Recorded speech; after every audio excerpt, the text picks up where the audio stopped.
The neonatal nurse, Lucy Letby, has been found guilty of murdering 7 premature babies. The 10-month-long trial has concluded. We'll see what sentencing comes next. More than 100 hours of deliberation. The jury at Manchester Crown Court also convicted Lucy Letby of 7 counts of attempted murder whilst working at the Countess of Chester Hospital. Jurors did clear her of 2 other counts of attempted murder and failed to reach a verdict on 6 other charges. You'll also hear throughout the afternoon some of the accounts of parents of what they feared and felt about Lucy Letby before this all came to light. And one of the things that emerges from their accounts is their sense that they couldn't speak up about their gut instinct, that there was something amiss with her behaviour. And we've spoken a lot on this programme about that, about how when we engage with institutions like the NHS, not only the NHS, that we don't feel that we have a voice. And I think there are going to be many, many lessons, very tragic lessons in this case. And clearly there are massive questions to be asked of the hospital, given that it wasn't just a case of parents having concerns. Doctors involved in the team raised concerns about this nurse. And it does beg a belief when you see the scale of the killing that she was free to then carry out. It does, seems to me, to beg a belief that if an allegation that serious is brought, even if it's brought wrongfully against the best nurse in the world, surely for the safety of patients you remove while an investigation takes place. And that is clearly not what happened in the case of Lucy Letby. There's a lot more to flow from this case, possibly extra cases, but also a very big national conversation, I think, about how complaints are handled on the ground in hospitals, how they're handled when relatives raise them, how they're handled when colleagues raise questions about one another. This is all stuff that during Jeremy Hunt's tenure as Health Secretary, we were supposed to be improving upon. If you work in the Health Secretary, in the Health Service, I would be really keen to hear from you about that duty of candour, that duty to report, that these new, better, flexible, open, non-blame related systems that are supposed to exist and be developed and be being developed in the NHS, where you, about a colleague, can raise your hand and raise your concerns in a safe way. How does your reality square with that ambition? Is that possible? And LBC has spoken to the parents of twin boys known to the court during the trial as L and M. Now, before you hear their accounts of their experiences, again, just to reiterate that these are very difficult things to listen to. So if you feel you don't want to, or feel there's somebody in the room who might not need to, then, you make your decisions. I'm just warning you about some of the content. These babies, L and M, as they were known, were born healthy, but premature, needing support, and left in Letby's care. Their parents told us of how their joy at becoming a family for the first time suddenly turned to horror as their baby boys collapsed.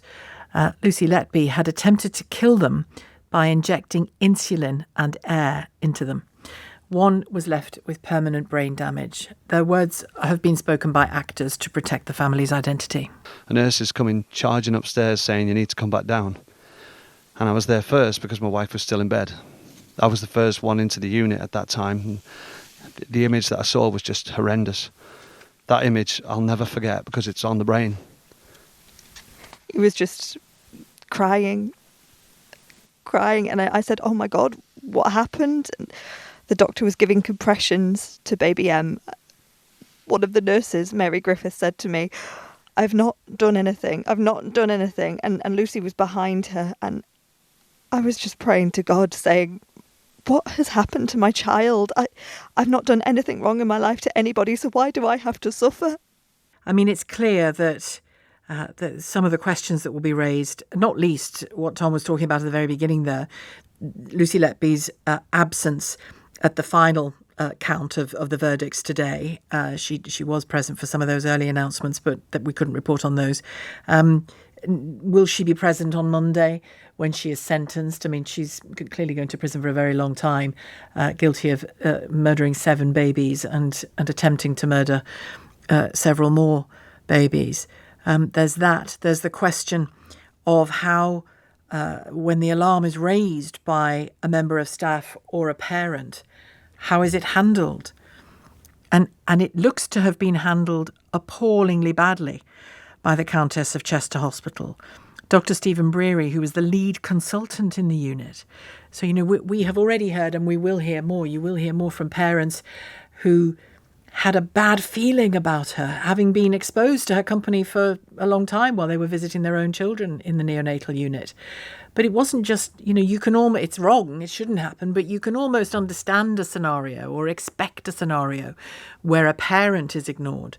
But when the lead consultant on the unit, Dr. Stephen Breary, raised concerns, not just that her performance was a bit off, or he had questions about her character, or whether she should be working in this department, actual explicit suggestions that she might be trying to kill the babies, and she wasn't taken off duty.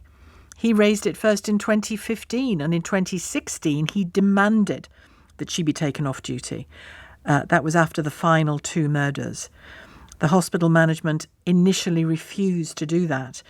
They also demanded that the doctor, the senior lead consultant in the unit, write an apology letter to Letby, and told them to stop making allegations against her, this is going to be appalling for the Countess of Chester Hospital when the dust settles on all of this. 2 consultants, senior doctors, were ordered to attend mediation with Letby, come and mediate with a murderer, even though they suspected and had said so that she was killing babies. When she was finally moved, Letby was assigned to the Risk and Patient Safety Office, where she still had access to sensitive documents from the unit, the neonatal unit, and was in close proximity to senior managers whose job it was to investigate her. And it goes on. I'll read more about these, the massive red flags that were missed or ignored. Worth saying as well that 2 babies also died while Letby was working at Liverpool Women's Hospital in an earlier role. So more details will be emerging throughout the afternoon. We'll bring them to you here on LBC. And I'm very keen to speak to you, either if you are a staff member in any health setting, really, in hospitals in particular. How difficult is it to be heard when you say, I don't think this person is fit to be a nurse or a doctor or a healthcare assistant or a porter or whatever? How difficult is it? And there have been other cases recently, the porter that was interfering with dead bodies, where too much freedom was given to individuals, and that protective hierarchy that's supposed to exist in hospitals clearly fell apart at various points in the chain, and can't afford to. And I think the patient, clearly little babies won't have their own voices, but the relatives and the patients' voices have to be given greater space. And, in every hospital you've ever been in, you'll see the number for PALS, Patient Liaison Service. With all due respect to those who work in it and try their very best, I'm sure it's neither use nor ornament when it comes to being heard. I've got direct experience of this in hospitals, and we have to get better at hearing one another. And think of the phone-in we did the other day about your experiences of not being listened to during the delivery of your baby or during your pregnancy.